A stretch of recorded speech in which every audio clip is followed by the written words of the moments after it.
Bonjour. Je fais cette courte vidéo pour les personnes qui souhaiteraient acheter le livre Eureka, écrit par Edgar Poe.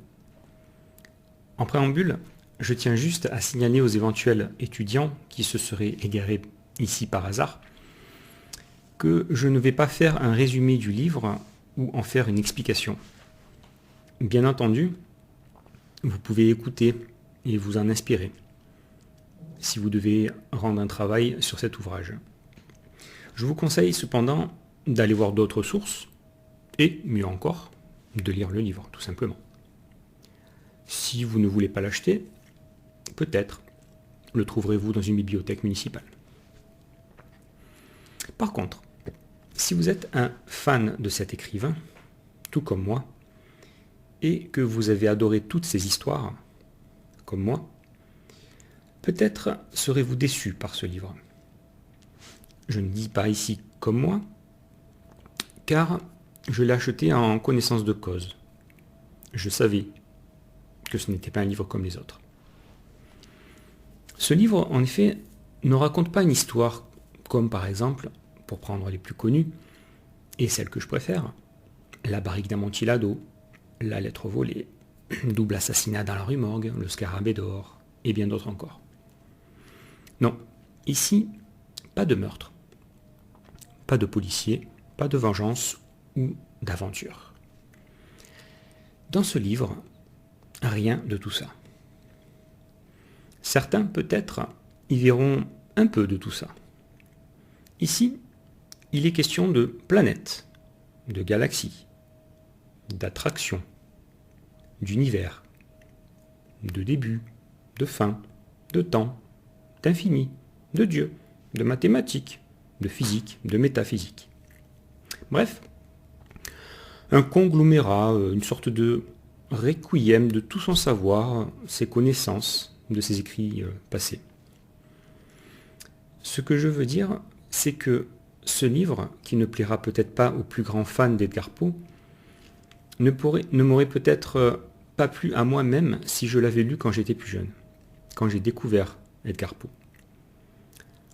Ou peut-être ne l'aurais-je pas compris. Plus étonnant encore, le fait que je pensais avoir lu toutes ses œuvres. Comment se fait-il que je ne découvre cet ouvrage qu'aujourd'hui seulement, en 2021 ? On pourrait croire que c'était un texte perdu et retrouvé plus tard. Je ne pense pas, car il a également été traduit par Charles Baudelaire.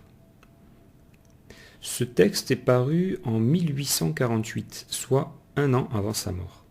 Et pourtant, je trouve qu'il a un discours très contemporain, très moderne, qu'on peut entendre aujourd'hui, comme certains parlent d'unité avec un grand U, ou encore les planètes non lumineuses, dont le terme trou noir a été employé dans les années 1960.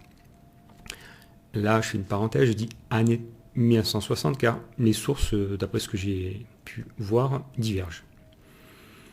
Dans tous les cas, c'était quand même un homme assez qui voyait assez qui était intelligent, qui voyait assez dans le futur, je pense.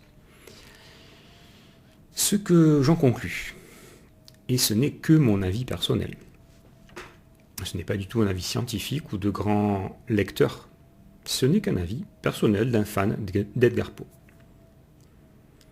Donc, c'est que Edgar Poe était quelqu'un de très instruit, comme je viens de le dire, en plus d'être très intelligent, un homme qu'on peut comparer, que je comparerais peut-être à Jules Verne, ou tout autre écrivain que je définirais comme en avance sur leur époque.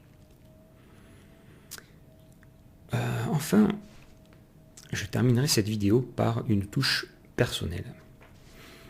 Non pas par égocentrisme, mais pour essayer d'expliquer à vous qui m'écoutez, mais peut-être aussi à moi-même, pourquoi ce livre, même s'il est différent de ses précédents, même s'il est difficile à lire et à comprendre, pourquoi il m'a parlé. Je ne peux pas dire aimer, car j'ai trouvé que ce n'était qu'une accumulation de termes techniques et scientifiques. Je suis quand même allé jusqu'au bout, par curiosité. Et j'ai bien fait. Car je vais vous lire la dernière note de fin Après une note de fin de page, vous savez, la toute dernière, après vous avoir raconté une histoire personnelle. J'ai aujourd'hui 49 ans, nous sommes en 2021. Je me souviens un jour, petit, dans une cour de récréation à l'école primaire. Je devais avoir aux alentours de 10 ans, peut-être un petit peu moins. Mais je me souviens très bien de cet instant. Pendant la récréation, je parlais à un camarade de classe. Je ne me souviens plus exactement la conversation, pourquoi j'avais dit ces mots et quelles questions il avait posées, mais je me souviens très bien de ma réponse. Je lui avais dit, à quelques mots près, pour moi, je pense que Dieu, c'est la réunion de tous les hommes de la planète. C'est l'union de tous les hommes de la planète.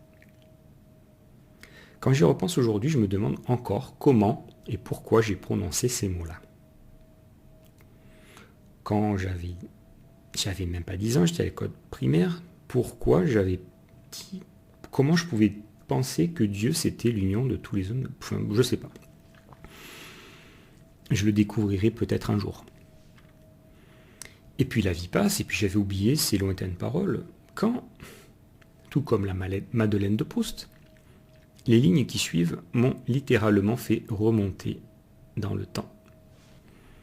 Je vous lis la dernière note du livre. Pour les personnes qui veulent lire le livre et qui ne veulent pas connaître la fin, vous pouvez quitter cette vidéo tout de suite. Je terminerai par cette dernière note. Il existe une note de la main de Poe sur son exemplaire, explicitant toute sa pensée. La douleur que nous éprouvons à l'idée que nous perdrons notre identité individuelle cesse dès qu'à la réflexion, nous comprenons que le processus, tel qu'il a été décrit ci-dessus, n'est ni plus ni moins que celui de l'absorption par chaque intelligence individuelle de toutes les autres intelligences, c'est-à-dire de l'univers. Pour que Dieu puisse être le tout dans le tout, il faut que chacun devienne Dieu.